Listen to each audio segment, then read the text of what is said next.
una religión. Se originó en el noreste de la India en el siglo VI a.C. Su fundador, Siddhartha Gautama, Buda.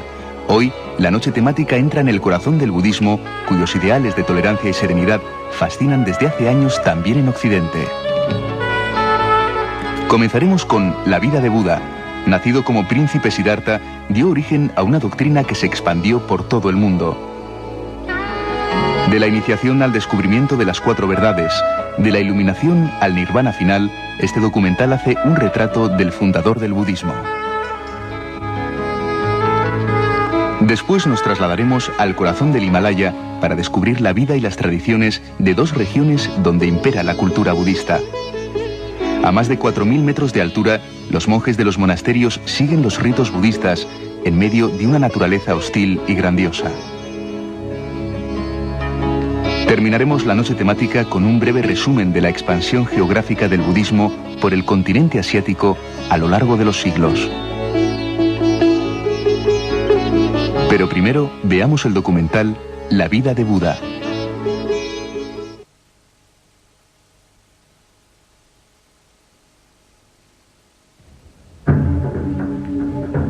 Más de 2.500 años han pasado desde que el Buda Sakyamuni alcanzara el gran nirvana y desapareciera de la vista del mundo. Hoy, la mitad del planeta muestra la influencia de su pensamiento. Buda dijo que cualquiera de nosotros podía llegar a ser Buda. Él decía a sus discípulos: oh discípulos, no aceptéis las cosas porque las ha dicho Buda. Ved las cosas, analizadlas, ponedlas en práctica y entonces aceptadlas. Pero la historia de su vida no es muy conocida. En realidad, Buda fue el primer y el mayor revolucionario, y su primer mensaje es que todos los hombres son iguales. Según las leyendas transmitidas por la tradición oral desde hace miles de años y los últimos descubrimientos arqueológicos, ¿quién era el hombre al que llamaron Buda?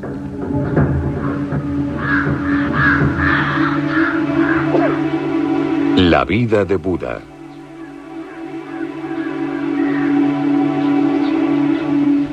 Nadie sabe cómo era su rostro, ni cuándo nació. Pero según los historiadores, el nacimiento de aquel al que iban a llamar el Buda se sitúa entre el 566 y el 430 a.C.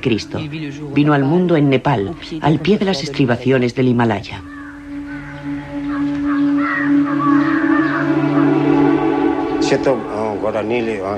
Diez meses antes de que naciera su hijo, la reina Maya Devi tuvo un extraño sueño. Un elefante blanco con 6 colmillos y la cabeza adornada de rojo entró en su seno y se quedó en él como si se incrustase en una piedra preciosa.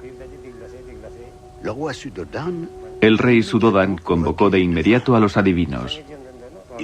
Estos predijeron que este sueño anunciaba el nacimiento de un maestro extraordinario.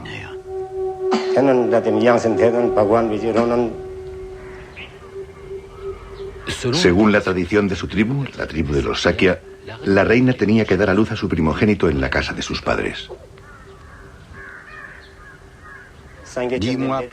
10 meses más tarde era verano. Maya Devi iba de camino junto con su séquito y se detuvo en el pueblo de Lumbini. Era una noche de luna llena. Hacía mucho calor. Cuando llegó aquí, vio un inmenso árbol de hermosas hojas. Decidió reposar. Y como hacía mucho calor, se fue a bañar a un estanque cercano.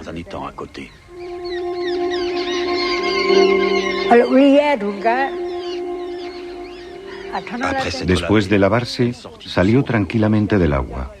No había ningún refugio, ninguna casa. Estaba en la jungla. Entonces Maya Devi sintió un dolor agudo. Eran los primeros dolores del parto. Y entonces nació el príncipe Siddhartha, el señor Buda.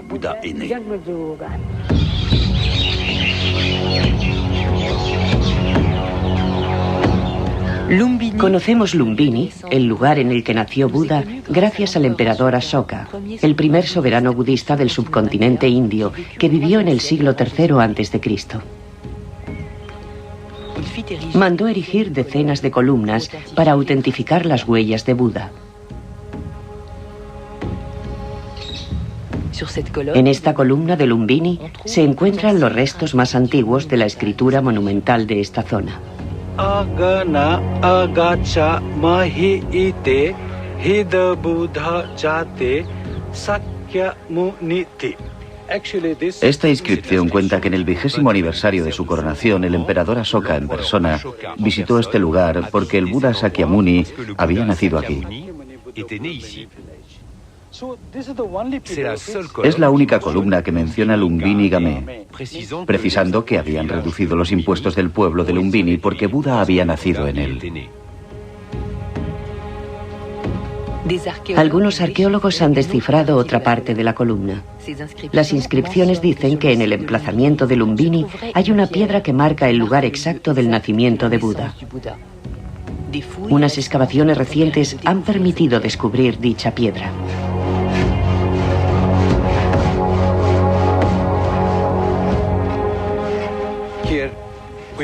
En el transcurso de nuestras excavaciones descubrimos una piedra. Y dicha piedra precisa el lugar exacto en donde nació Buda.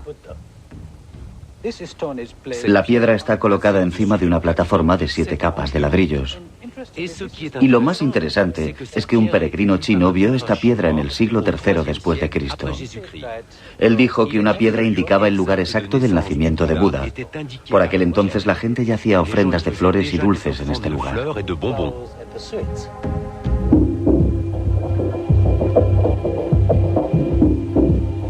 La familia del futuro Buda pertenecía a la tribu de los Sakya. En el valle de Katmandú, en el Nepal, todavía podemos encontrar una tribu budista que se llama los Sakya. Desde hace miles de años, la tradición oral ha transmitido la historia de Siddhartha de generación en generación. Hablan de su vida, pero hablan sobre todo del mito. Describen su vida como un camino predestinado, un camino difícil, pero lleno de prodigios y milagros.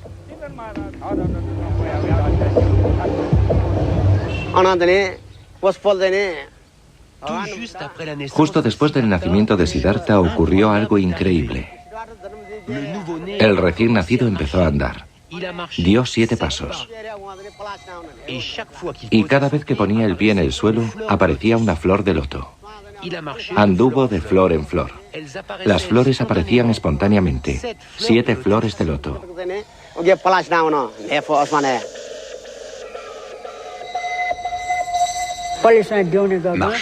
Caminó de loto en loto, y alzando su dedo y situándose frente a Levante, el Señor declaró: He nacido para ser iluminado, por el bien del mundo. En la existencia terrestre, esta será mi última vida.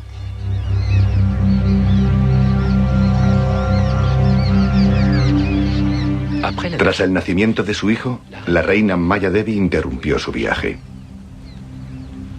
Volvió al palacio de su marido, el rey Suddhodan, y murió 7 días después del nacimiento del príncipe.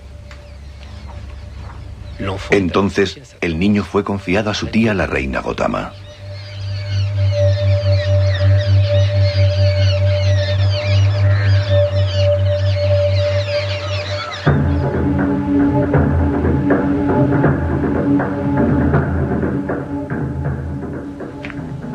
En tiempos del futuro Buda, el subcontinente indio era un campo de batalla. 16 grandes reinos en expansión se disputaban el control de numerosas tribus. El reino del padre de Siddhartha se llamaba Kapilavastu. Estaba situado al pie de las primeras estribaciones del Himalaya, en la actual frontera entre la India y el Nepal.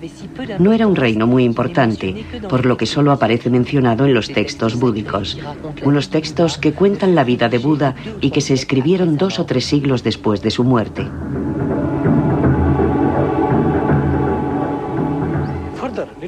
Los textos posteriores citan 10 grandes ciudades en el reino de Kapilavastu. Conocemos sus límites gracias a la literatura búdica. El país tenía 300 kilómetros de diámetro. Algunos eruditos dicen que los Sakya estaban constituidos por 86.000 familias. Y todo indicaba que la capital se encontraba a orillas del río Bhagirathi. Este río se utilizaba como medio de transporte, para el riego, agua potable y para la caza.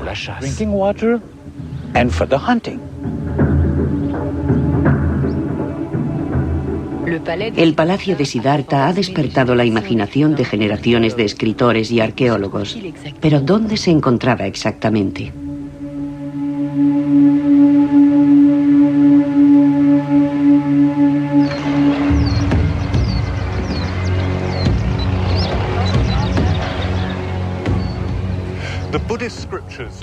Las escrituras búdicas precisan que la ciudad de Kapilavastu está situada a orillas del río Bhagirathi. Y aquí, como pueden comprobar, las ruinas de Tiraurakot se sitúan a orillas de dicho río. Siguiendo la línea del horizonte se puede ver que los árboles dibujan los límites de las murallas de la ciudad. Y este río, el Barganga, es un afluente del Ganges.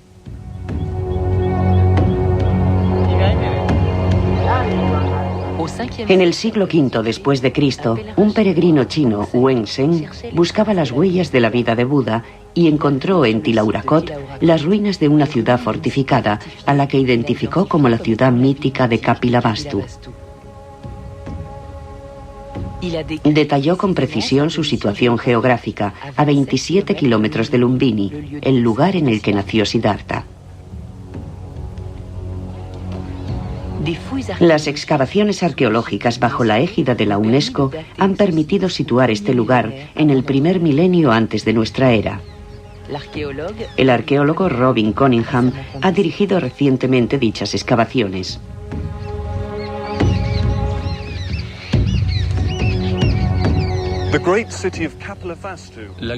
La gran ciudad de Kapilavastu era la capital de la tribu de los Sakya. Y en esta capital fue donde se educó Buda. Aquí creció como príncipe. Se sabe que la ciudad fue destruida. Y desde el siglo XIX, los arqueólogos intentan establecer la ubicación de la ciudad perdida de Kapilavastu. Tiraurakot es la tesis más probable, sencillamente porque su topografía es muy similar a la que describieron los peregrinos chinos.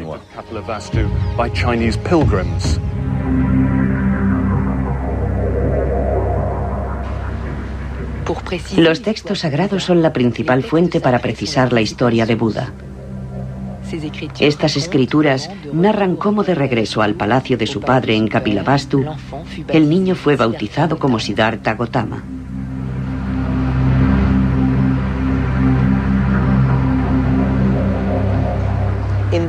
En la tradición india, cuando se bautiza a un niño se realiza una ceremonia. Como este niño tenía un horóscopo magnífico, le dieron el nombre de Siddhartha, que significa aquel que se realiza en la verdad.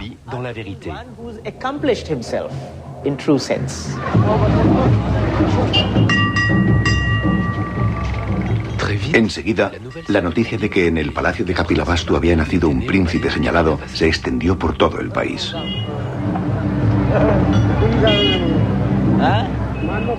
Como manda la tradición, un adivino acudió a rendir culto al niño.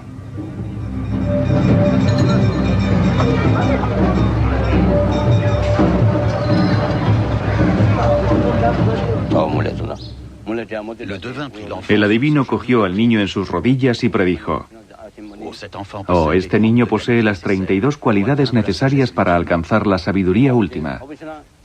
Tomará el camino de la iluminación».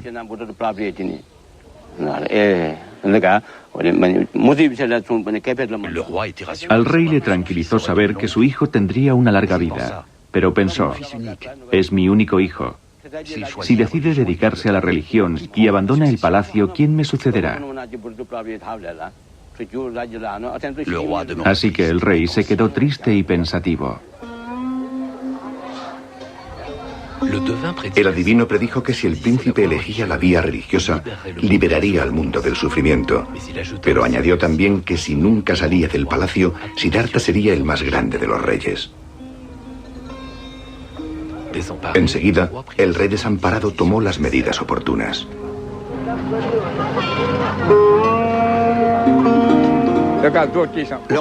El rey mandó agrandar los muros para que su hijo no pudiera salir del palacio. Mandó obras y comprobó que nadie pudiera pasar por encima de los muros. Uno lo consiguió, y después otro. Así que al final el rey mandó construir una muralla inmensa e inexpugnable. Una de las puertas necesitaba la fuerza de 16 hombres para abrirse.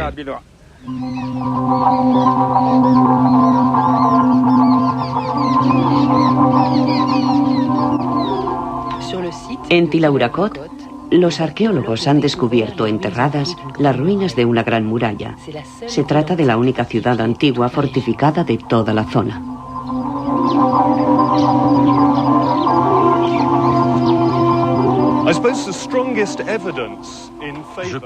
Pienso que la mejor prueba de que Tilauracot es la ciudad de Kapilavastu son los restos de imponentes fortificaciones sobre los que me encuentro. Sabemos que en el siglo V después de Cristo los peregrinos chinos encontraron aquí una ciudad importante, una ciudad fortificada.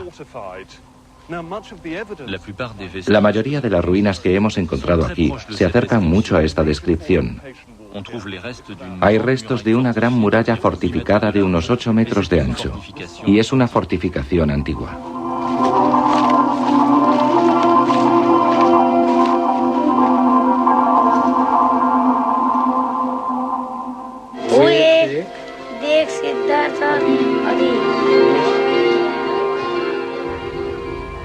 Cuenta la tradición que como consecuencia de las predicciones del adivino, el rey Suddhodan decidió proteger a su hijo Siddhartha de todas las desgracias del mundo, de modo que Siddhartha debió pasar una infancia despreocupada en un palacio maravilloso. Supongo que el palacio de Siddhartha era inmenso, muy hermoso, que había muchos elefantes y caballos.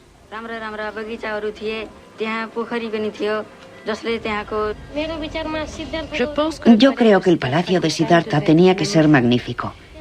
Los templos del palacio debían ser impresionantes.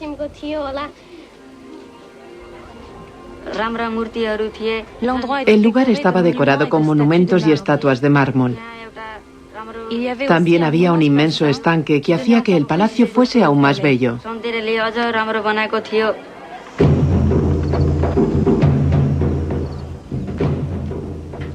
Los estudios arqueológicos recientes dan una idea más precisa y sin duda más realista de las condiciones de vida en la época de Siddhartha. Si queremos intentar imaginar cómo era la vida en la antigua ciudad de Kapilavastu, yo pienso que tenemos que abandonar el concepto clásico descrito por la literatura búdica. No se trata de una ciudad de amplias calles llenas de casas de ladrillos y tejas. Nada de eso existía en la época de Buda. Yo creo que se trataba más bien de pequeños pueblos, de grupos de 20 casas organizadas alrededor de una casa más grande, la del jefe o el rey. Todo ello nos da una idea de vida sencilla, rural, y no como la que se desarrolló posteriormente en forma de urbanización compleja.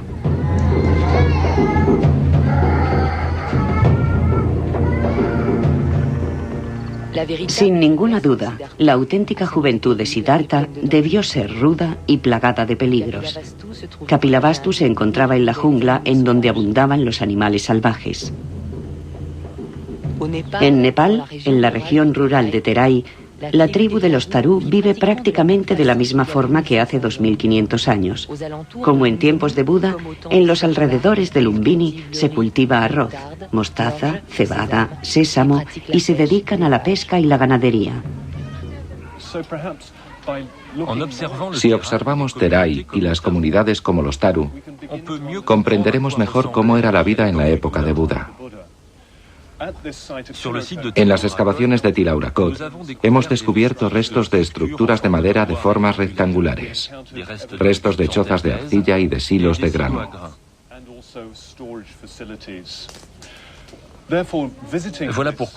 Por eso es muy interesante visitar este poblado Taru, porque aquí todavía podemos ver ejemplos similares en la vida cotidiana. Este tipo de horno sencillo de arcilla es muy similar a los que hemos descubierto en las excavaciones. Y las estructuras de las casas nos dan una idea de la arquitectura que podía existir en la época de Buda.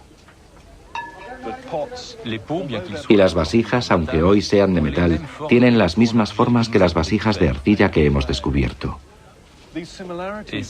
Y estas analogías no son de extrañar, ya que todas las materias primas se encuentran en el entorno.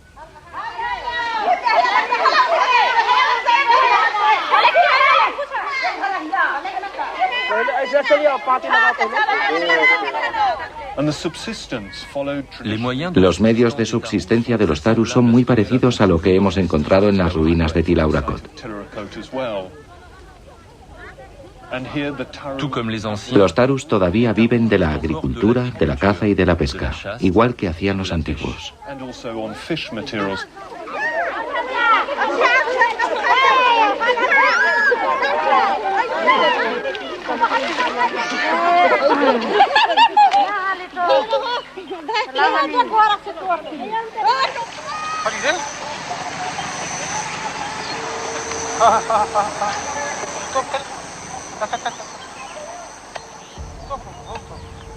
Con toda seguridad, la familia de Siddhartha participaba en los trabajos del campo. Cuentan que un caluroso día de julio toda la familia salió a plantar arroz. Para proteger al joven Siddhartha del sol, lo instalaron a la sombra de un gran árbol.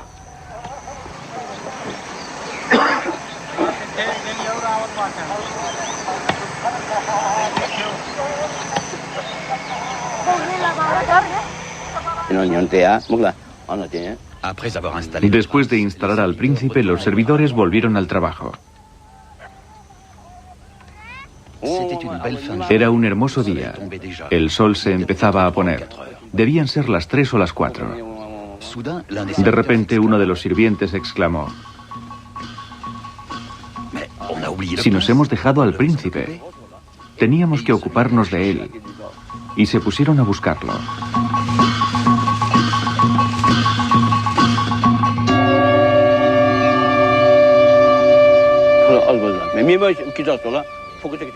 Qué extraño. El sol se ponía.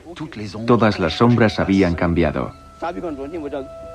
Pero la sombra del árbol bajo el que se encontraba el príncipe no se había movido. Estaba rodeado de un halo de luz.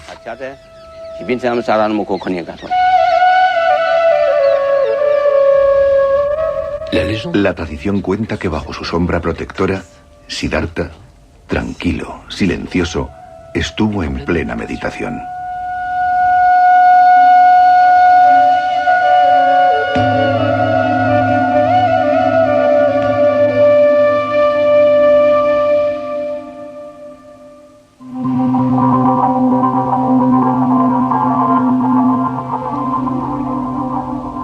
En el siglo VI a.C., en el subcontinente indio se daban todo tipo de costumbres, creencias y lenguas diversas. La religión hindú era la más importante, pero se trataba de una forma primitiva de hinduismo.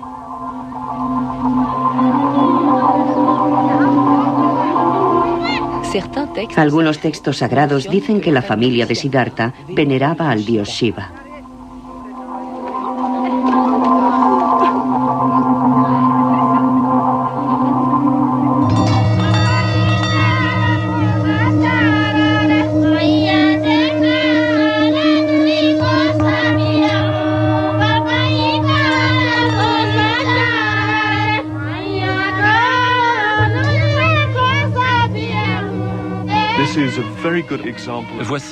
Aquí tenemos un buen ejemplo de un templo tradicional Taru. Se trata de un templo al aire libre hecho de madera. Está instalado en una higuera hueca.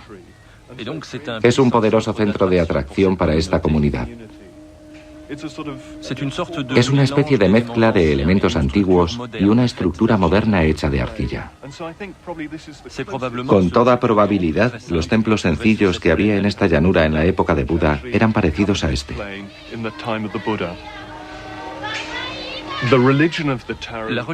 La religión de los Tarus asocia elementos del hinduismo, tal y como vemos aquí en este templo dedicado al dios Shiva. Pero añade también elementos de culto de los antepasados mediante los sacrificios rituales. En el sur del Nepal, los chamanes de la tribu de los Tarú perpetúan hoy las tradiciones animistas. El chamán de este poblado acaba de sacrificar un cerdo para honrar al antepasado fundador, dios de la tribu. Para ponerse en contacto con el espíritu del dios, tiene que entrar en trance.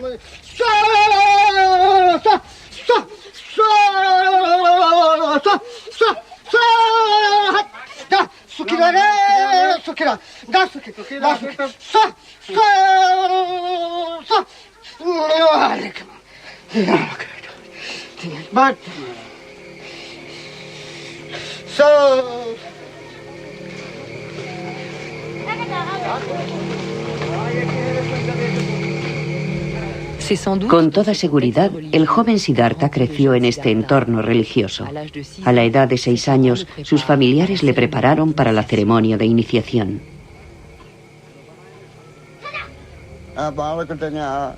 Ha llegado la hora de que reciba la iniciación de nuestra tribu, siguiendo la tradición de nuestra familia.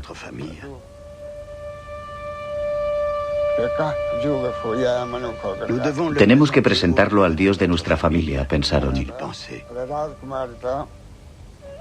Y entonces lavaron al príncipe y lo vistieron con magníficos trajes y joyas.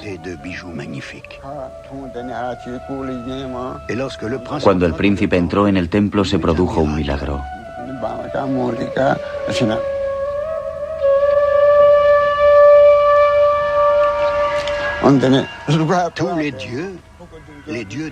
De repente todos los dioses de piedra, se levantaron para mostrar su respeto al príncipe. Todo el mundo se quedó estupefacto. Sabíamos que nacerías para liberar a todos los seres del mundo. Has venido a visitarnos, pero en realidad somos nosotros los que tendríamos que postrarnos ante ti.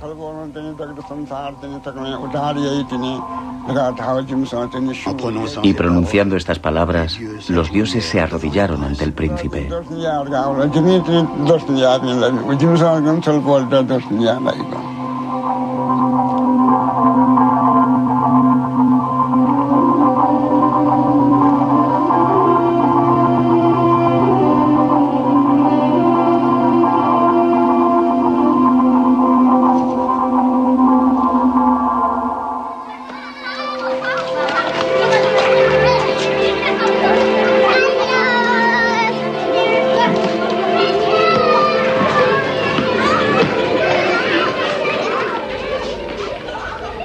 La existencia de la escritura en esta zona del mundo en aquella época no está probada. Sin embargo, muchos relatos cuentan que el joven Siddhartha sabía leer y escribir.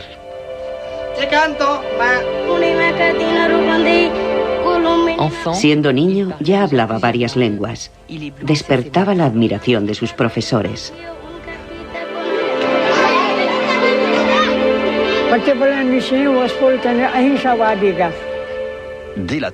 Desde su más tierna infancia, el señor era muy vivo e inteligente. Era un niño tranquilo que rechazaba los enfrentamientos y las peleas. Era todo amor, amabilidad y compasión, unas cualidades que mostró desde muy temprano. Creía en la tolerancia.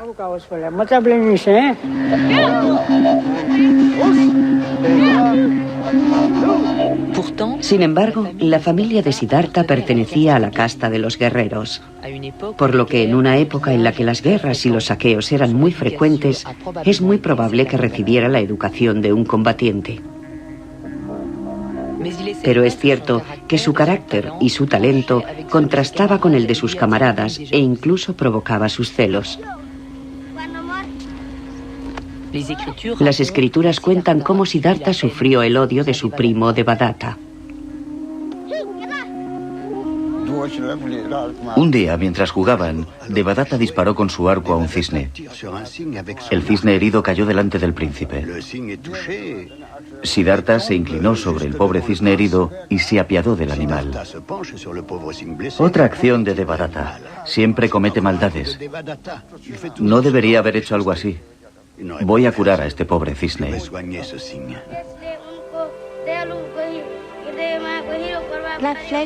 La flecha hizo caer al cisne.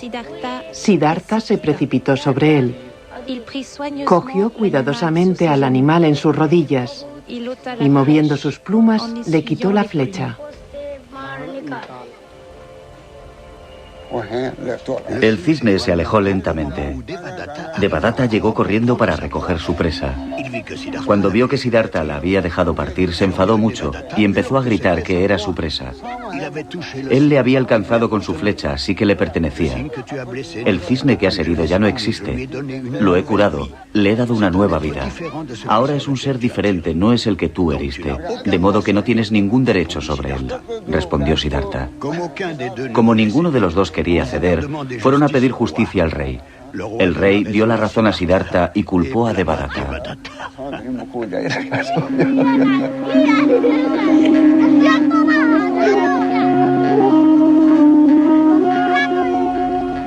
En este cuento simbólico del cisne se encuentra el germen del concepto de la no violencia.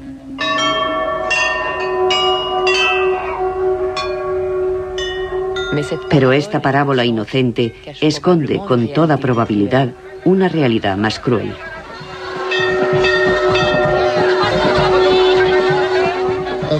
Cabe pensar que Siddhartha pudo haber sido testigo en su época de muchos sacrificios rituales cuya práctica era corriente.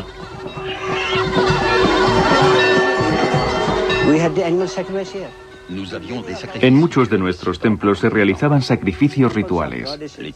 En los templos de la diosa Parvati, por ejemplo, se sacrificaban animales y muchos religiosos e historiadores han afirmado que en Nepal también se sacrificaban humanos.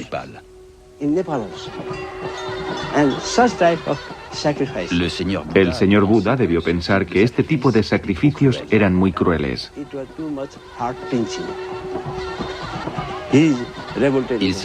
Se rebeló en contra y por eso predicó la no violencia, rechazando cualquier sacrificio de seres vivos.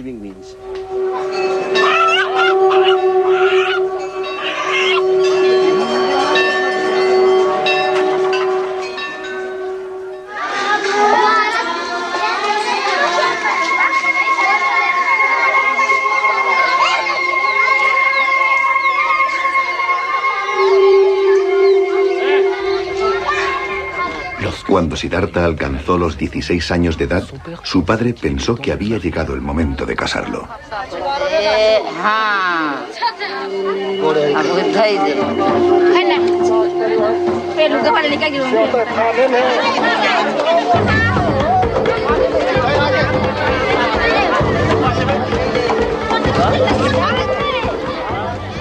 Entonces el rey Suddhodan envió a sus hombres y convocó a todas las jóvenes del reino y de los reinos vecinos para ser presentadas al príncipe.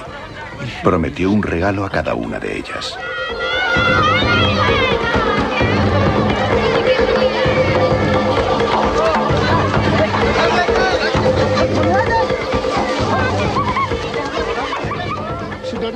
El rey mandó construir 3 palacios.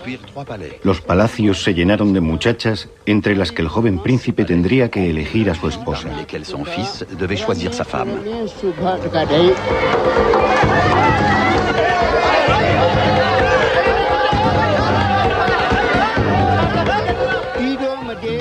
En cada palacio había 4000 jóvenes.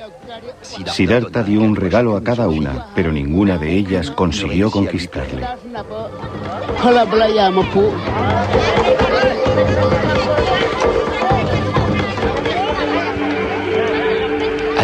Cuando terminó la ceremonia de los regalos, Siddhartha se fijó en una joven muy bella de nombre Yasodhara, que decían que era guardiana de vacas, un título que por aquel entonces constituía un gran honor.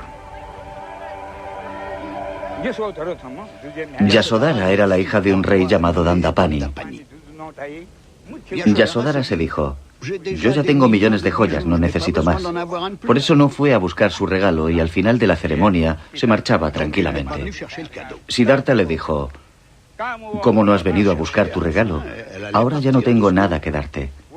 Pero tengo mi collar de diamantes que tiene un valor incalculable. Te lo doy. Y se lo puso alrededor del cuello. Todos los que estaban presentes en el palacio exclamaron: ¿decías que no te gustaban las chicas y le das tu collar de diamantes de incalculable valor. Eso significa que quieres casarte con ella. La quieres, por eso le has dado tu collar. Tú decías, no me gusta, no quiero casarme. Pero amas a Yasodhara, por eso le has puesto el collar alrededor del cuello. Todos estaban muy contentos. Después de eso, el rey Suddhodan fue a ver al rey Dandapani.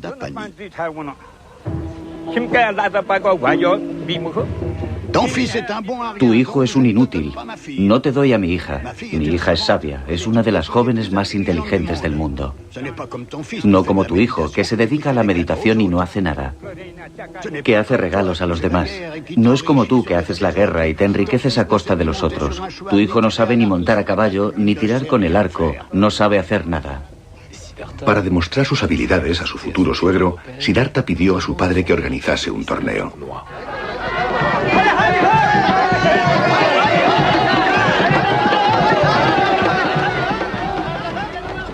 El rey convocó a los mejores arqueros, a los mejores caballeros y a los sabios más grandes para que pusieran a prueba a Siddhartha.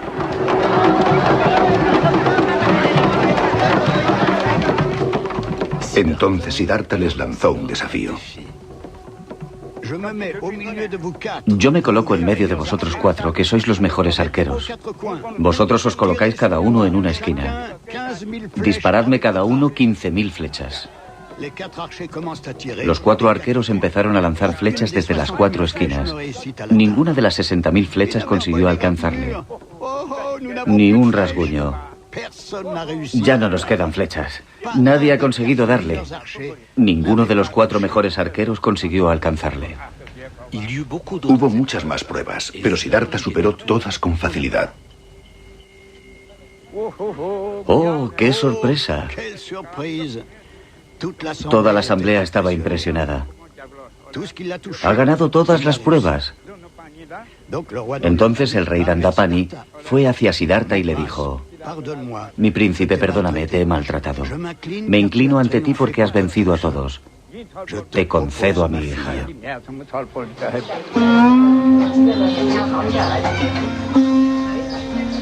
¿Siddhartha se casó por amor? Las opiniones respecto a esta cuestión divergen.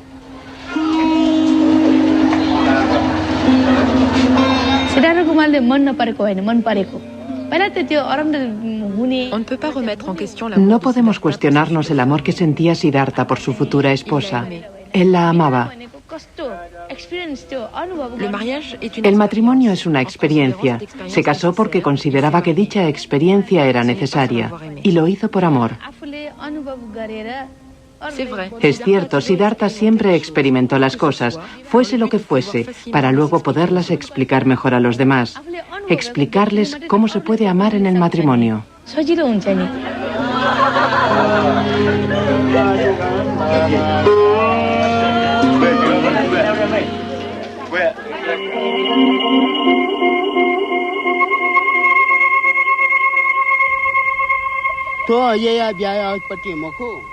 No fue un matrimonio por amor. El príncipe Siddhartha no tenía edad para ello. Pero le casaron contra su voluntad para que no abandonase el palacio. Cuando el príncipe era pequeño, decía que quería irse del palacio. Por eso, el rey lo casó pronto, porque de este modo no se marcharía del palacio.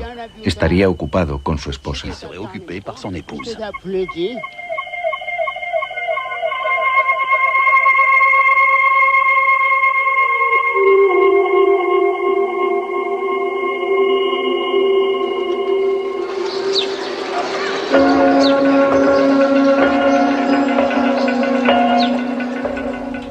Así pasaron 13 años y Siddhartha cumplió los 29.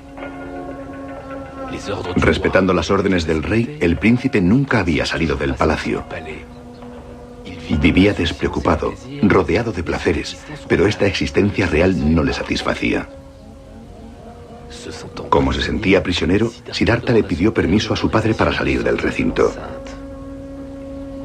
Pese a las predicciones del adivino, el rey se lo concedió.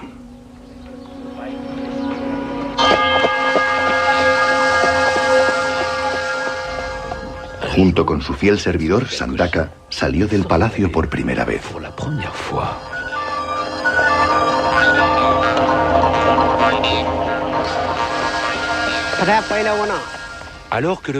El príncipe emprendió el camino y de repente vio a un hombre enfermo, delgado, pálido, temblando, que murmuraba palabras de desesperación incoherentes. El príncipe vio que aquel hombre estaba entre la vida y la muerte. ¿Quién es este hombre?, preguntó el príncipe. Oh, es un hombre enfermo. La enfermedad ha acabado con sus fuerzas. Es un proceso normal. ¿A nosotros también nos puede afectar? No podemos afirmarlo con seguridad, pero él está enfermo y a nosotros también nos podría suceder. El príncipe, conmovido, le pidió que se marchasen.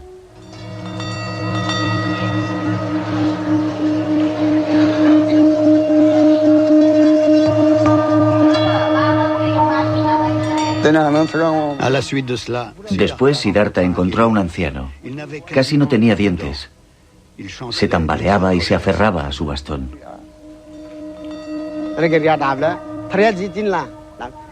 ¿Nos pasará a todos o es una desgracia que le ha tocado a él? Nos pasará a todos nosotros, mi príncipe. Envejecemos desde que nacemos y algún día todos acabaremos así. Al escuchar estas palabras, el príncipe se dijo: este mundo es efímero, y prosiguieron el camino.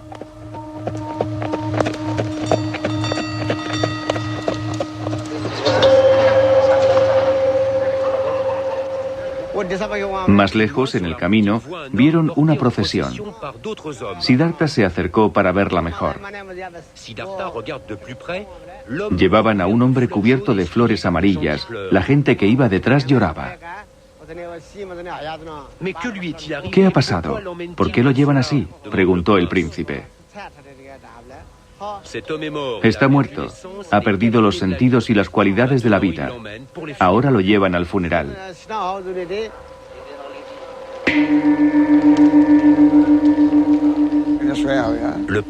El príncipe dijo: no me gusta, volvamos a casa.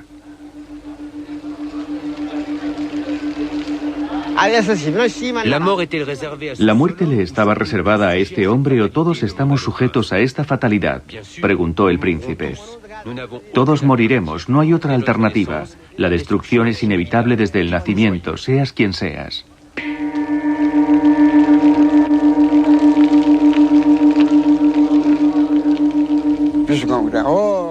Entonces vieron a un asceta. Cuando el príncipe vio a este monje que llevaba una túnica amarilla y una escudilla de mendigo en sus manos, de repente todo tuvo sentido. Decidió seguir la misma vida.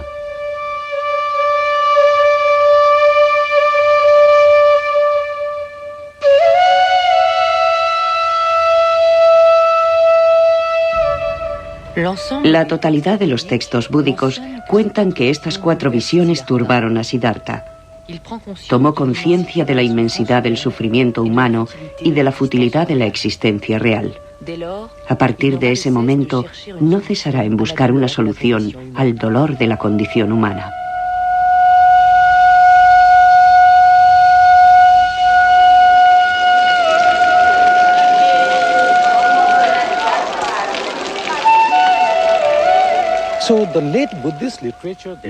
La literatura búdica tardía habla de estas 4 visiones. Yo no lo creo. No tiene sentido.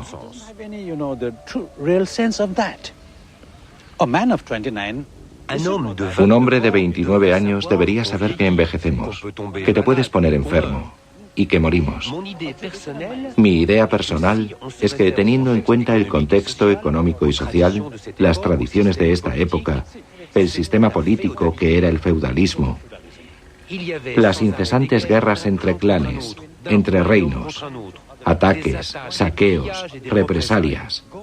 Pues bien, Siddhartha vio todo esto. Siddhartha ha vu cela. ¿Por qué hacen esto? ¿Por qué se matan por cosas materiales? Y si nos atenemos al contexto religioso, se realizaban sacrificios. De modo que son estas condiciones, sociales, económicas, políticas y religiosas, las que le provocaron el deseo de salir en busca de la verdad.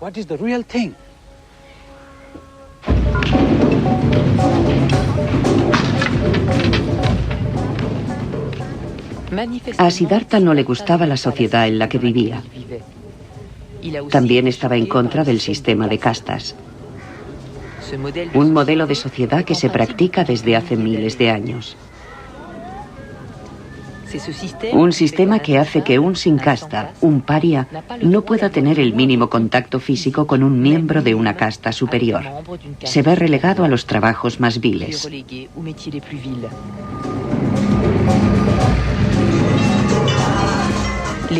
Los brahmanes, la casta superior de este sistema, son sacerdotes y astrólogos oficiales. Cuando un niño nace, predicen su destino, su trabajo y con quién se casará.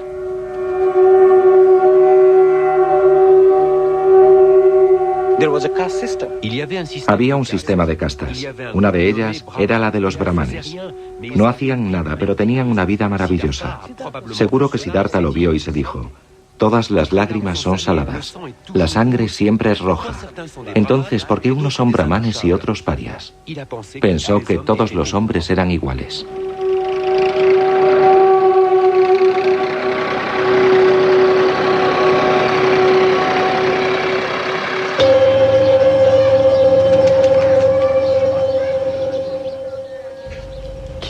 Abandonar definitivamente el palacio se convirtió en una obsesión para Siddhartha.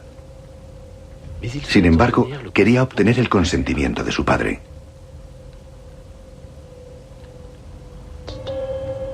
Una noche, el príncipe decidió hablar con él.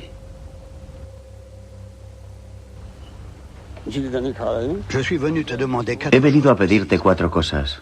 De acuerdo. ¿Qué quieres? ¿Puedes garantizarme que nunca estaré enfermo? ¿Que nunca envejeceré? ¿Que nunca moriré? ¿Que estaré libre del deseo, de la avaricia, del odio, de la violencia? ¿Puedes garantizármelo? Pero el rey Suddhodan no sabía qué responder. Tartamudeando dijo: pero esas cosas ni siquiera los dioses pueden concederlas. No puedo darte lo que no poseo.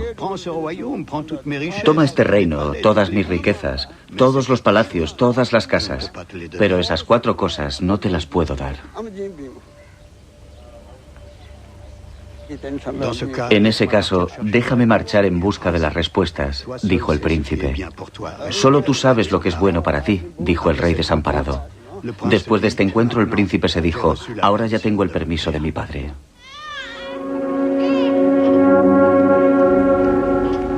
Un acontecimiento precipitó su decisión. Después de 13 años de matrimonio, Yasodhara dio un hijo a Siddhartha.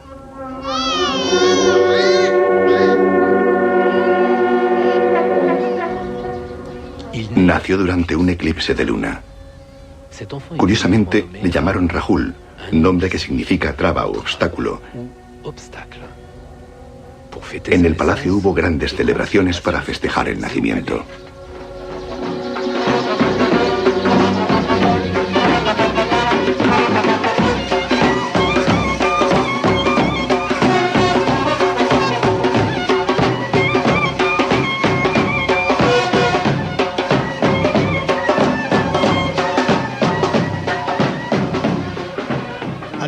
Se convierte en padre justo cuando pensaba huir. Oh, Dios mío. Como se llama Rahu, mi hijo tiene el poder de paralizar el sol y la luna. Mi hijo es un Rahu y ahora me retiene aquí. Su nombre era Rahu, por eso lo cambiaron a Rahul. No es bueno, Rahul no me dejará. Ahora no puedo seguir aquí.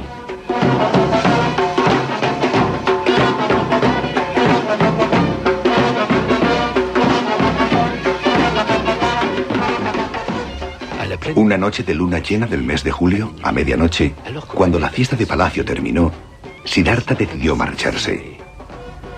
Yasodhara dormía al lado de su hijo.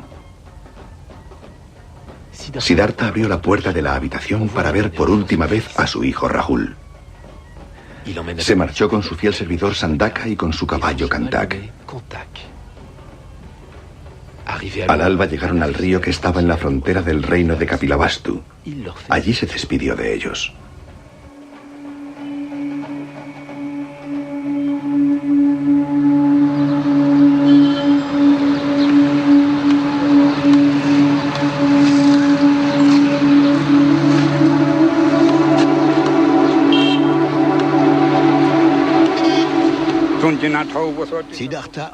Siddhartha se quitó la ropa y las joyas y se las dio a su servidor. Le dijo: toma, dale todo esto a mi familia. También se quitó sus espadas y dijo: esto también se lo darás. Ni muerto volveré al palacio sin haber aprendido las enseñanzas ni sin haber encontrado la iluminación. Diles que estoy aquí. Díselo a mi familia y a todo el mundo. No volveré hasta que me convierta en Buda. A los 29 años, volvió definitivamente la espalda a su vida de príncipe.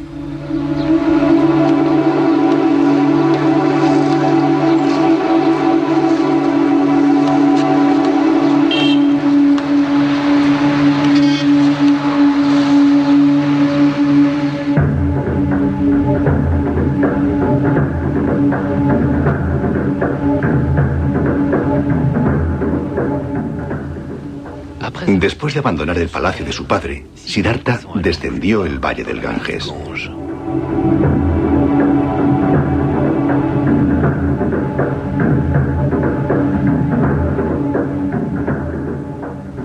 Iba en busca de las respuestas al sufrimiento universal.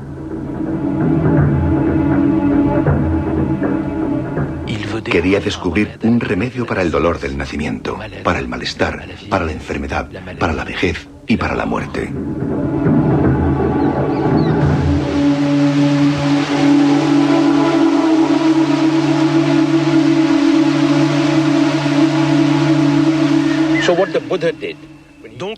Así que Buda decidió renunciar a su familia y buscar su camino.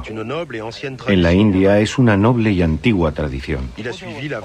Siguió la vía que toman muchos de los que buscan la iluminación espiritual y mística. Renunció a su familia y emprendió el camino. Porque solo en el camino se puede encontrar a alguien con quien compartir experiencias. Si uno se queda en su pueblo, no aprenderá gran cosa. Claro que hay muchas vías, cada cual elige la suya propia. Algunos siguen su camino escondiendo la cabeza en la arena, otros quedándose de pie sobre una sola pierna, otros clavándose cuchillos. Algunos hacen ejercicios de respiración, otros cantan. Hay tantas vías como personas.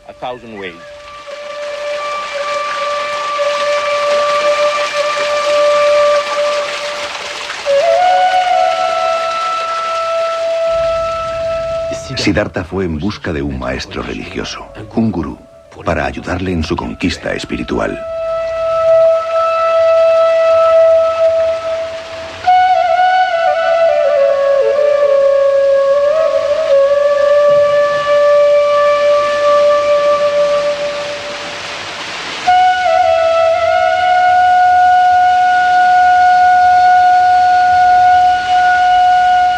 What Guru does? He prepares the background. ¿Qué hace el gurú? Prepara tu espíritu para aceptar la verdad como tal y como es. Ese es el trabajo del gurú. El gurú no impone nada. La gente no lo comprende.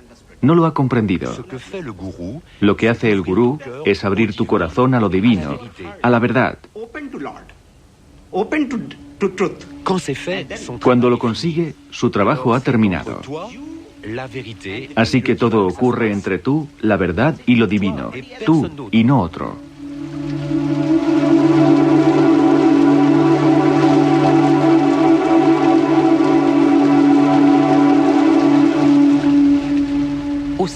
En el siglo V a.C., en este rincón del mundo, se desarrollaban nuevas corrientes del pensamiento en reacción al orden religioso brahmánico dominante. Muchos pensadores, algunos de ellos ateos, empezaron a rechazar este sistema que concedía todo el poder espiritual y la riqueza a los sacerdotes brahmanes. Estos nuevos sabios renunciaban a su familia, a su riqueza, para ir en busca del despertar espiritual.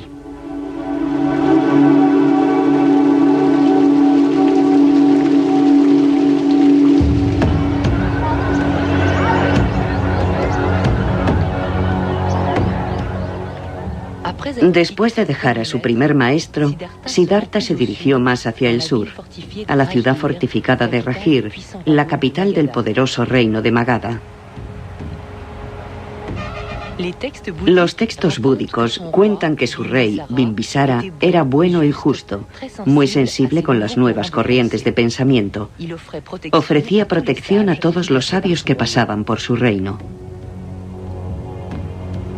Todavía hoy se pueden contemplar las ruinas de los 48 kilómetros de fortificaciones que rodeaban la ciudad.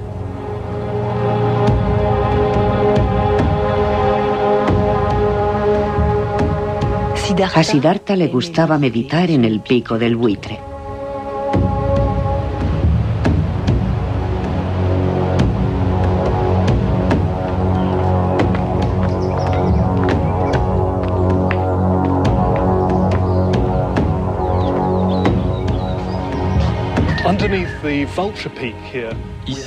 Aquí, encima del pico del buitre, se encuentra una de las numerosas grutas de los alrededores de la ciudad de Rajir. Buda y otros sabios se sentían atraídos por estas grutas, en donde se sentían protegidos de la riqueza y del prestigio de la ciudad. Pero al mismo tiempo estaban lo suficientemente cerca para poder recibir comida y donaciones. Y estas grutas todavía hoy desempeñan un importante papel para los peregrinos. Ustedes mismos pueden ver las hojas de oro que pegan los peregrinos del sureste de Asia. Para ellos estos lugares son muy importantes, porque piensan que Buda vivió aquí realmente.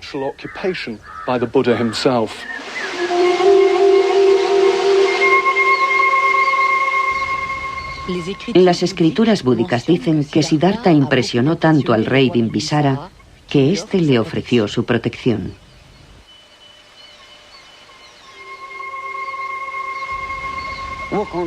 Por aquel entonces, Siddhartha erraba como una asceta por el reino del rey Bimbisara.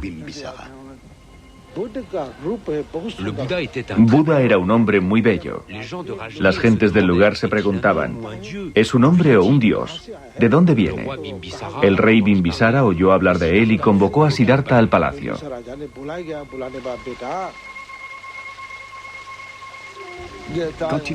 Cuando lo vio, el rey Bimbisara se quedó estupefacto. Nadie diría que necesita ganarse la vida mendigando. Era tan noble que pensó, solo tengo una hija. Sería maravilloso si pudiera convencer a este hombre para que se casase con ella.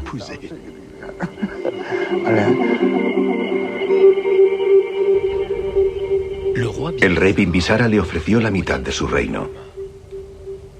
Siddhartha respondió, ¿por qué iba a aceptar ahora un reino si ya he renunciado al de mi padre?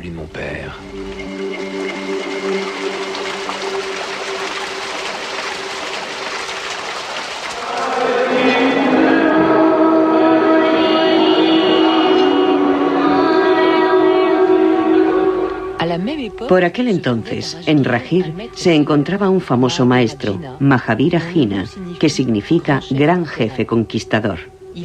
Era el fundador de la rigurosa religión jainí. Mahavira consideraba que hacer el mal nos envenenaba. Él profesaba la no violencia absoluta, incluso hacia los animales. Hasta llegó a recomendar a sus discípulos que se colocasen mascarillas para no tragar insectos.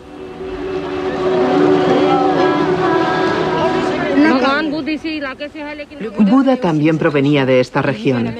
Vivieron en la misma época, pero existe una diferencia en sus teorías.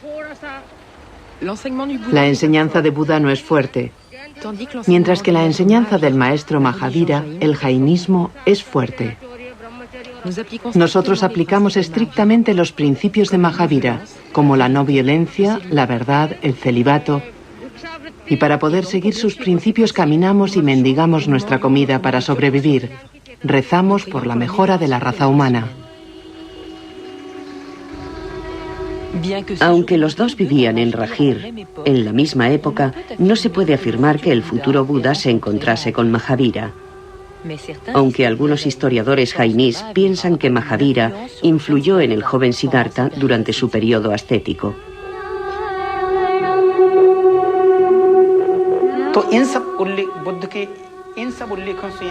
Al leer los relatos búdicos, está claro que recogerse el cabello, ir desnudo, mendigar y ayunar son puntos esenciales de la religión jainí.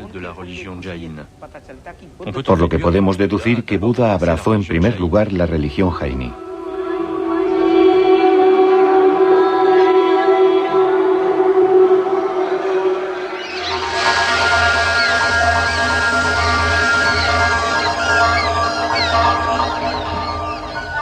Sea como fuere, las escrituras precisan que en total estudió con 6 maestros espirituales diferentes. Ninguna de sus doctrinas respondía a las cuestiones que él se planteaba.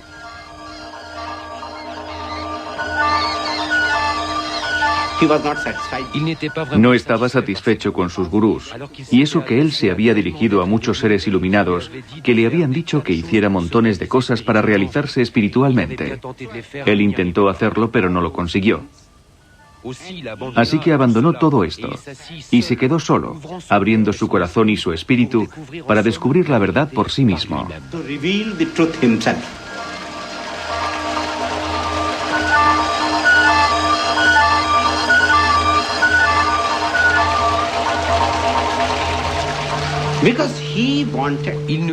Porque él quería que ninguna verdad le fuera impuesta como tal. La verdad tiene que imponerse por sí misma. Así que lo abandonó todo.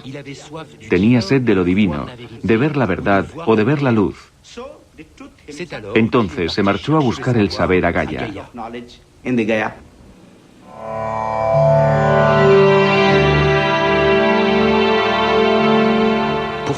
Prosiguiendo con su viaje en busca de la verdad, encontró a 5 compañeros.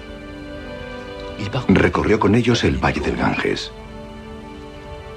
Cuenta la leyenda que los campesinos les daban de comer. Para proteger su meditación, extendían brasas para alejar a las serpientes.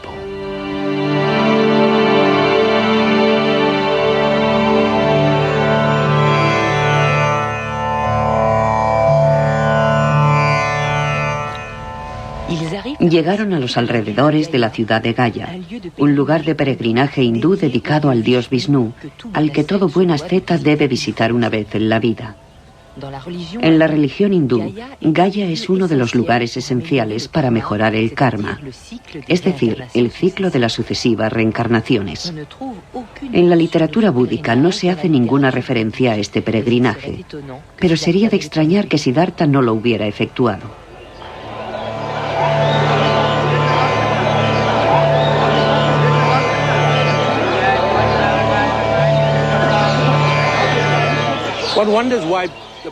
Cabe preguntarse por qué Buda vino por aquí. Después de 6 años de mendicidad y de ascesis, quizás vino a Gaya para renunciar a su familia definitivamente,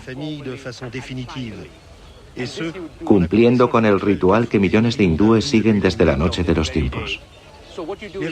Los ritos que se realizan aquí permiten absolver a los antepasados de su karma.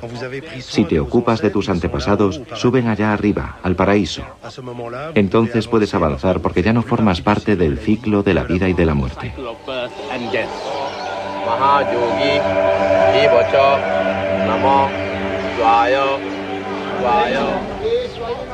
Muchos reprochaban a los brahmanes que justificasen el sufrimiento, prometiendo el paraíso en la próxima reencarnación. La gente del pueblo creía que si sufrían en sus vidas era porque Dios así lo había decidido. Tenían que expiar las faltas cometidas en vidas anteriores.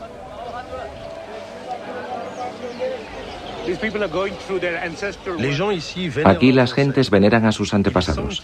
Santifican el karma residual de sus antepasados para que no renazcan bajo la forma de gatos, de perros o de pájaros.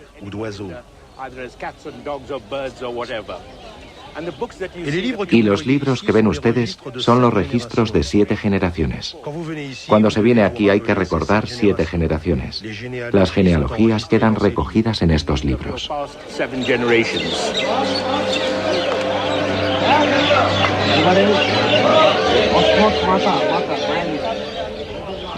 En la época de Siddhartha, los brahmanes ya controlaban el peregrinaje.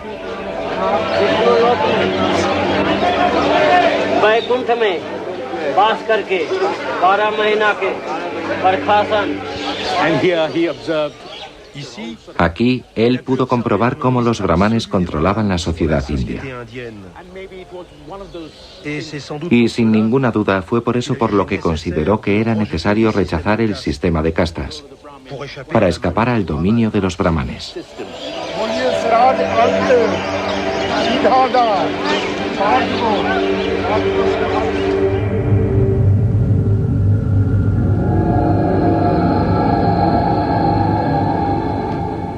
Las escrituras búdicas precisan que fue en esta época cuando abandonó todas las religiones tradicionales.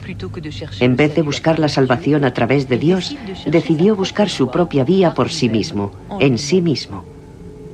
Inició un periodo intenso de meditación y mortificación.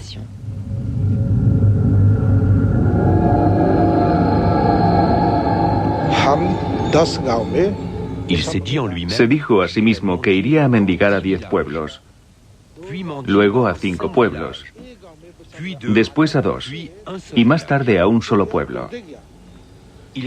Redujo el número de familias que le proporcionarían comida. Después decidió visitar solo una casa. Cuando tenía comida, comía, y cuando no, ayunaba.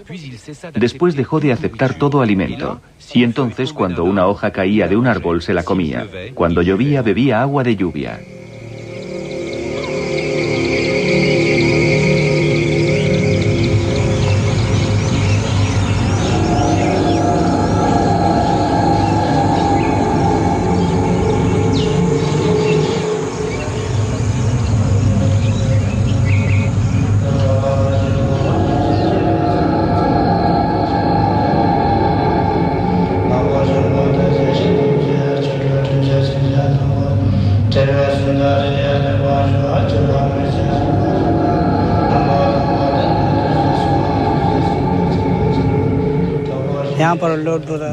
En esta gruta, Siddhartha meditó durante mucho tiempo sin beber, ni comer, o casi. Cada día bebía un vaso de agua y comía un pedazo de pan y un grano de arroz.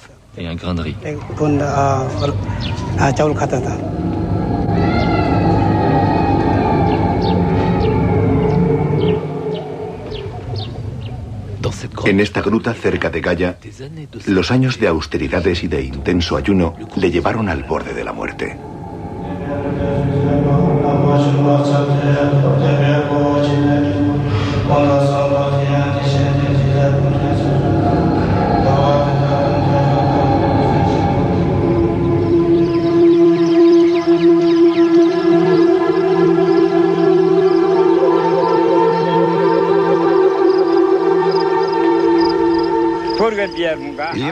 Había una joven que se llamaba Sujata.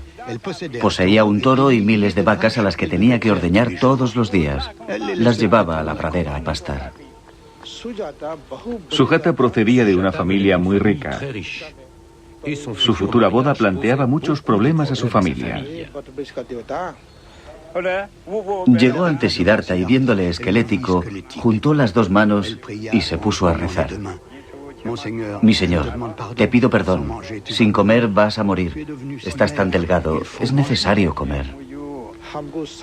Ella le pidió que rezase para que pudiera encontrar un hombre bello y casarse con él. Si lo encontraba pronto, le traería un pastel de arroz en un plato de oro.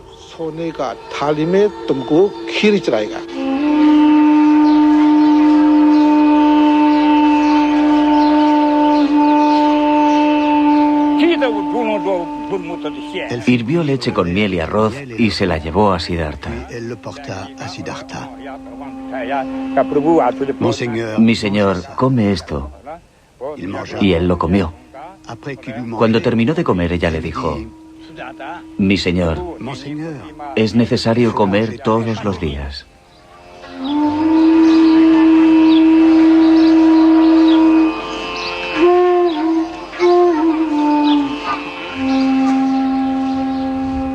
Después de comer, se dio cuenta de que el ayuno y el sufrimiento no eran los mejores medios para obtener la salvación y dejó las privaciones.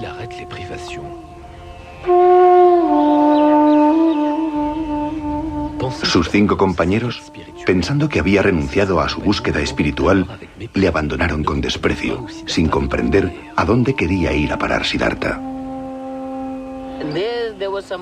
Un grupo de campesinos pasaba por allí tocando sus instrumentos musicales. El que mandaba dijo a sus amigos que no apretasen mucho la cuerda del instrumento.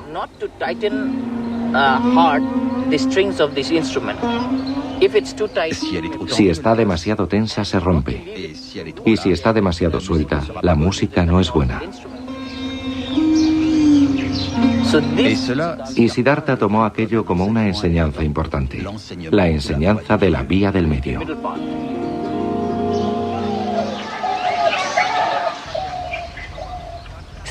Esta parábola ilustra cómo Siddhartha decidió elegir la vía del medio, el punto medio entre los placeres reales que había conocido y las privaciones. Uno de los fundamentos de la doctrina budista es rechazar los extremos.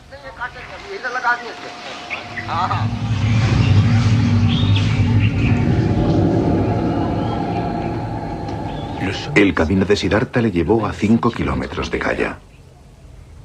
Allí se sentó bajo un árbol durante semanas para meditar.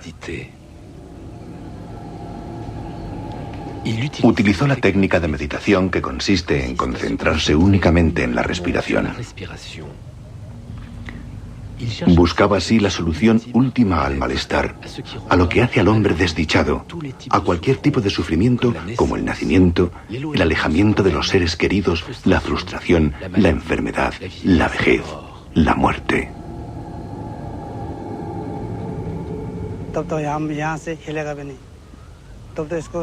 Y los demonios hicieron cuanto pudieron para interrumpir su meditación.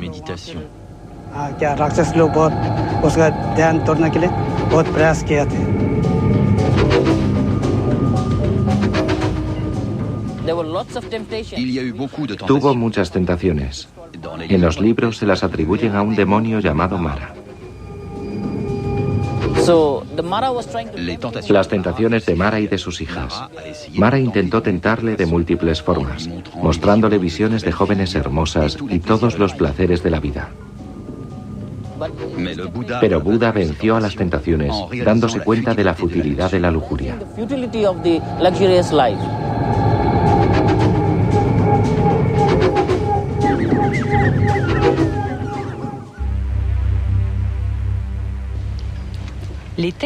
Los textos sagrados cuentan que después de 40 días, durante la primera vigilia abandonó su cuerpo. Redescubrió sus vidas anteriores. 1 vida, 2 vidas, 100 vidas, 1000 vidas. Durante la segunda vigilia, comprendió el ciclo de la existencia, la ley de la causa y el efecto, el movimiento del karma. La tercera vigilia destruyó en él los 4 pecados del espíritu: el deseo sensual, el apego material, los falsos conceptos y la ignorancia.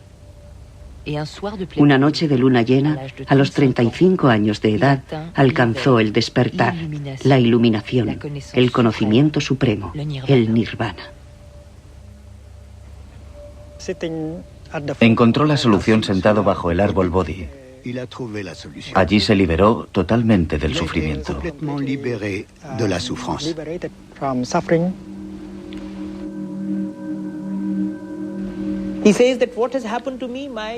Dijo, lo que me ha ocurrido es que mi espíritu está ahora libre de toda clase de impresión. Ahora es libre, ha alcanzado la pureza. Se ha liberado de las impurezas que nos obligan a renacer de vida en vida. En cuanto hay un cese completo del deseo, un cese completo de lo que podríamos llamar la protección mental, cualquier persona se convierte en un iluminado. Cuando Buda se convirtió en Buda, alcanzó la iluminación. Es como una llama que se apaga. Cuando una llama se apaga, ¿a dónde va? No se sabe si va hacia arriba, hacia abajo, a la derecha o a la izquierda. Ya no está apagada. Pues la iluminación es como una llama que se apaga. Por eso le llamamos nirvana. Vana en pali significa deseo. Es como la extinción del deseo, como el cese completo del deseo, completo. ¿A dónde va la llama? Nadie lo sabe.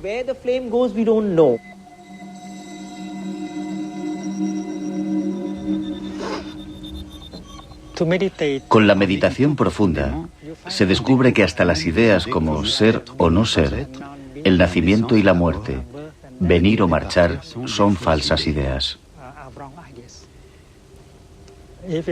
Si somos capaces de deshacernos de nuestras percepciones erróneas, entonces nos liberaremos de los males y de los sufrimientos que siempre provienen de estas falsas percepciones. Por eso, conceptos como nacer, morir, venir, partir, ser o no ser, deberían borrarse por medio de la práctica profunda de la meditación. Y cuando se consiguen eliminar estas nociones, entonces se es libre y ya no se tiene miedo. Y no tener miedo es la base de la verdadera felicidad.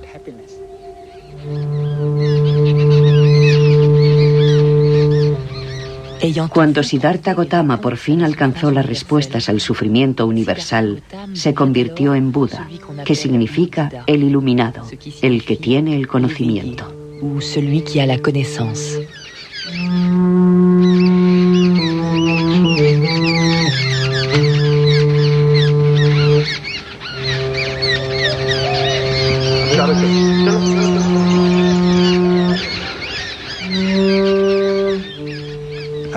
Tras la iluminación, Buda pasó varios días al pie del árbol Bodhi para apreciar su felicidad, su iluminación, aunque estaba en contacto con los niños y las gentes del pueblo.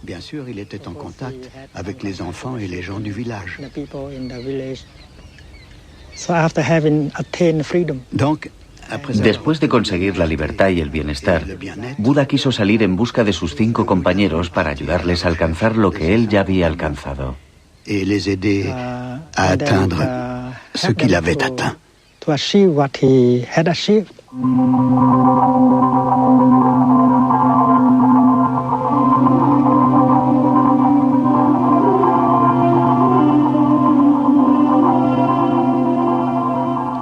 Tras la iluminación, Buda decidió compartir lo que había descubierto.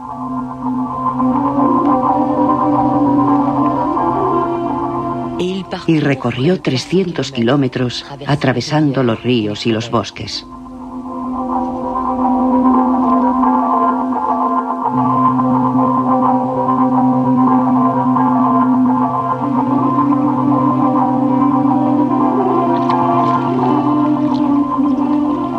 Llegó a la ciudad sagrada de Kashi, que hoy se llama Benares o Varanasi.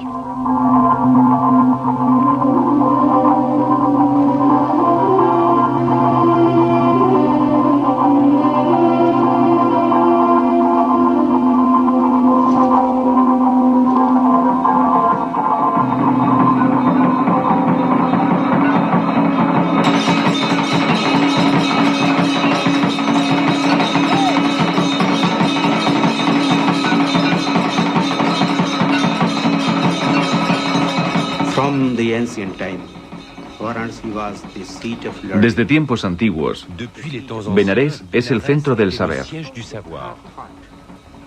Por ello, Buda pensó, allí podría encontrar auténticos monjes, auténticos buscadores con sed de la verdad o de lo divino.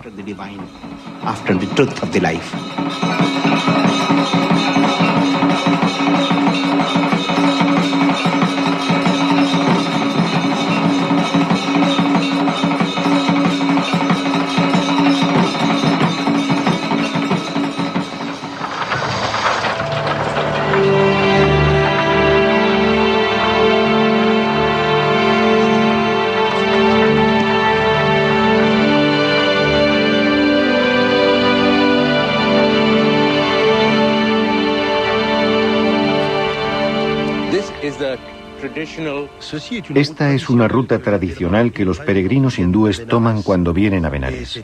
Es un peregrinaje esencial. Es conocido como el Pankosh, que significa la distancia de 10 millas.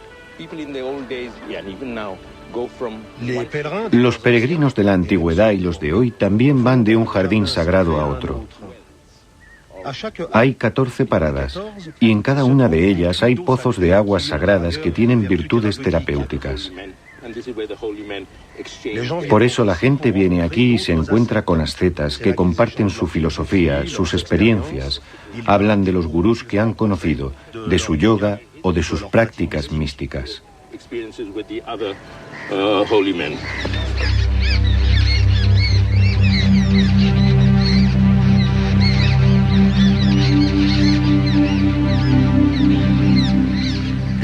Buda tomó el camino de los peregrinos en busca de sus compañeros. Se dirigió al Parque de las Gacelas de Sarnath, a unos kilómetros de Benares.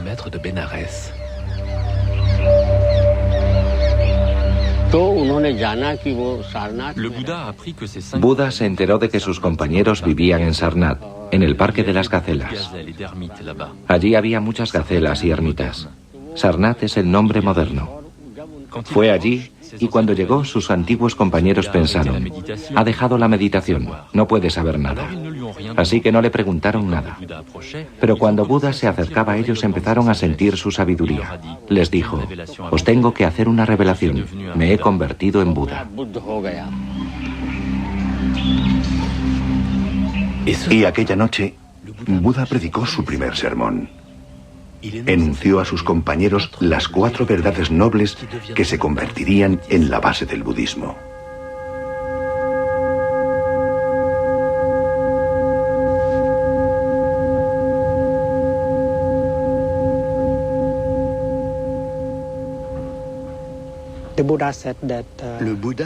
Buda dijo que el malestar, el sufrimiento existen. Y no hay que ser budista para aceptar este hecho, porque la gente sufre en todo el mundo. Reconocer que el sufrimiento existe es muy importante. A veces la gente sufre, pero pretende no sufrir. Entonces no tiene ninguna posibilidad de curarse. Cuando tenemos una enfermedad, primero hay que saber lo que se tiene para tener la esperanza de la curación. Por ello hay que aceptar que el sufrimiento existe en nuestras casas, en nuestras familias, en la iglesia, en la sociedad. Esa es la primera etapa.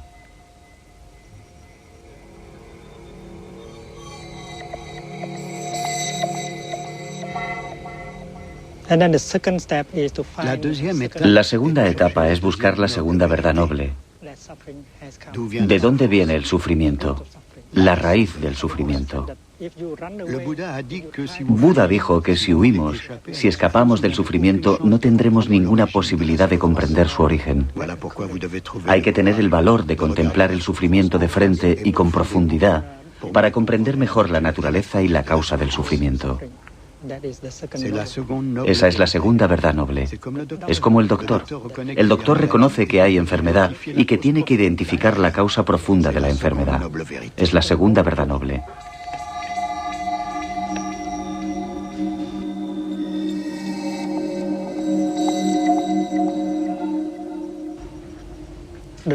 El doctor dice: esta enfermedad puede curarse.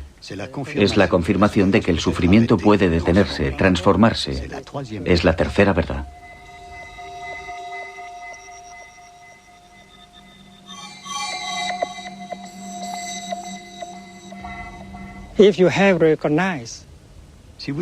Cuando reconocemos la causa, la raíz del sufrimiento, entonces podremos ver qué tipo de práctica, qué camino debemos seguir para salir de la situación de sufrimiento. Es la cuarta verdad noble.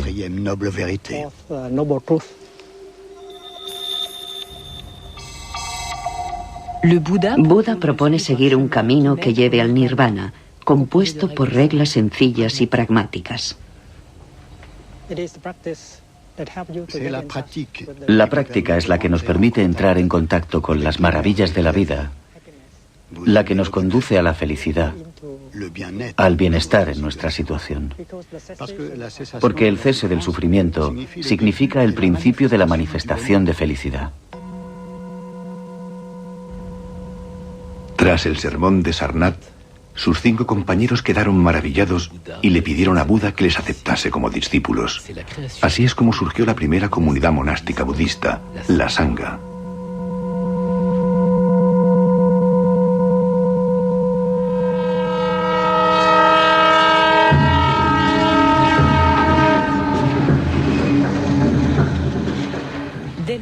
Después, Buda recorrió la India de norte a sur, en todas las direcciones de un inmenso territorio. Enseña el Dharma, la ley de Buda, a todo el que esté dispuesto a escucharle, ya sea hombre o mujer, rey o campesino, brahmán o sin casta, rico o pobre, asceta o tunante. No hace ninguna distinción. Buda explica que con una práctica adecuada, cualquier ser humano puede alcanzar el nirvana. Un mensaje revolucionario para la época.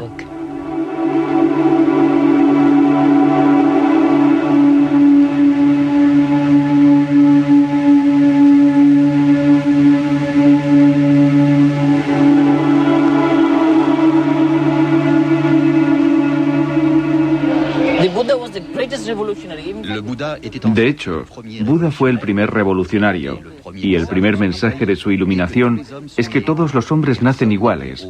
Nadie está ni por encima ni por debajo. Y si tenemos que decidir quién está encima o debajo, que sea por sus acciones o por su trabajo. El que hace el bien es un hombre noble. El que hace el malo es vulgar. Se considera como bajo. Ese es su concepto. Ese es su mensaje. Las personas de aquella época que sufrían el sistema de castas querían un cambio social, que se les considerase a todos por igual.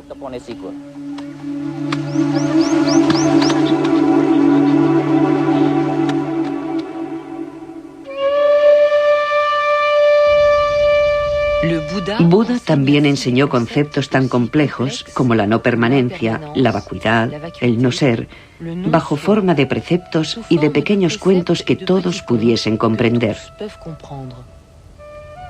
Su fiel discípulo Ananda los memorizó y los repitió. El pensamiento de Buda nos ha llegado por la tradición oral, ya que en aquella época la escritura estaba muy poco extendida. Utilizaba un lenguaje accesible a todos, al contrario que los brahmanes. Utilizaba el Pali, el lenguaje hablado, el lenguaje común. Su objetivo era comunicar directamente con la gente del pueblo. Quería hablar directamente con las clases más bajas de la sociedad.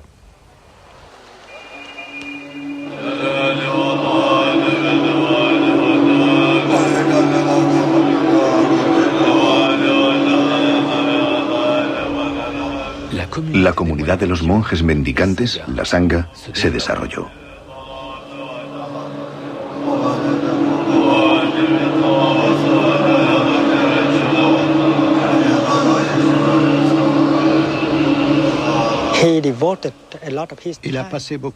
Tardó mucho tiempo en construir la Sangha.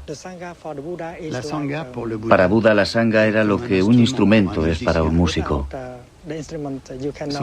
Sin un instrumento no se puede tocar música. Por eso se puede considerar a la Sangha como la obra maestra de Buda, ya que una buena Sangha tiene el poder maravilloso de ser el refugio para curar y transformar a muchas personas.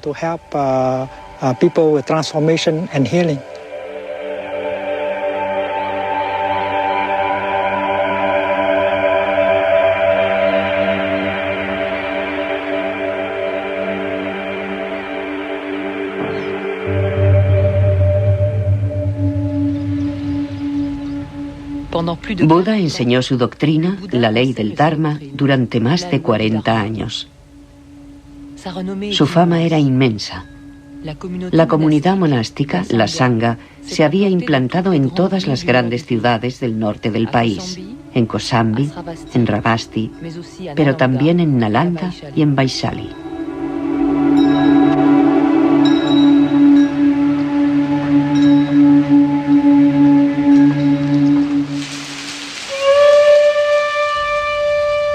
80 años, durante la retirada de la estación de las lluvias, en la ciudad de Vaisali, Buda cayó enfermo. Entonces enunció su última enseñanza para comprender el budismo, el sermón sobre el nirvana. Explicó a sus discípulos cómo comprender la muerte.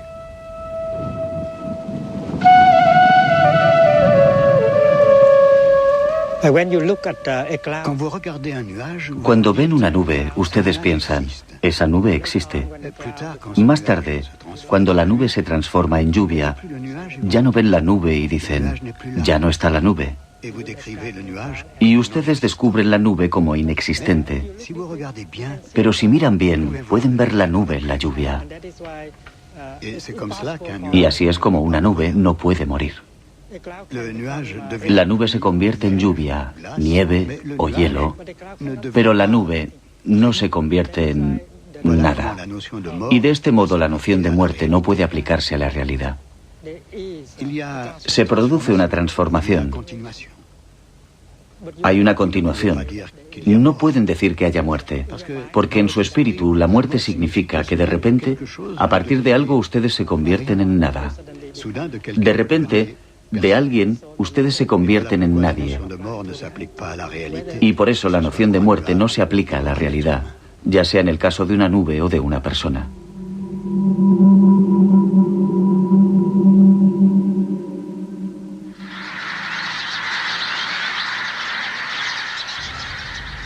Algún tiempo después, Buda se dirigió al pueblo de Kusinagar.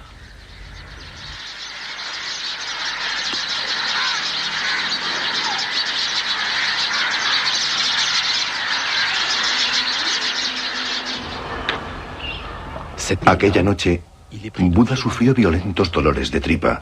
Sintió que la muerte se aproximaba. Entonces convocó a su discípulo más cercano, Ananda, para dictarle sus últimas voluntades.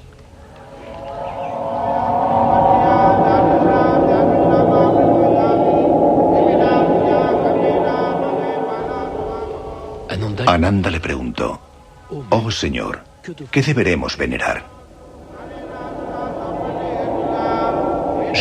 «Yo nací en Lumbini», respondió Buda. «Es uno de los lugares a donde iréis. Fui iluminado en Bodhigaya. Enuncié la ley del Dharma en Sarnath. Y aquí, en Kusinagar, voy a alcanzar el Nirvana. He aquí 4 lugares a los que podéis ir».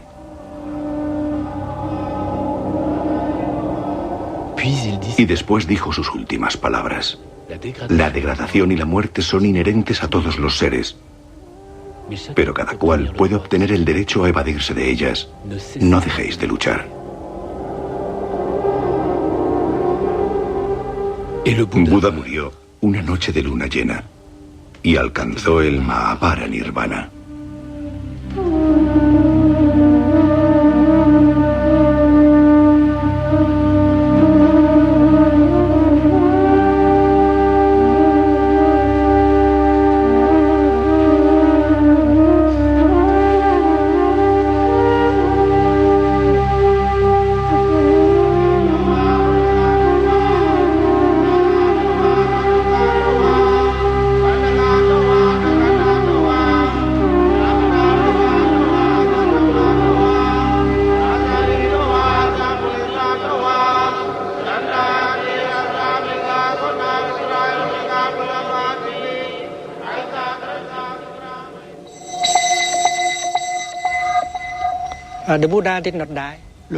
Buda no está muerto.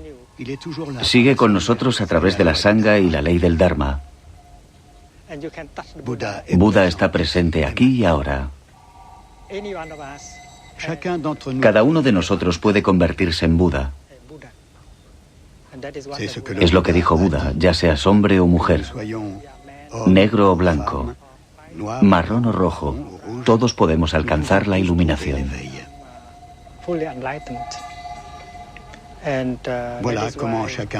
Así es como cada uno de nosotros puede ser la continuación de Buda. Cuando se sabe esto, ya no se tiene miedo. Y cuando ya no se tiene miedo, cuando se alcanza esa sabiduría, te haces sobrenatural. Ya no eres un mortal.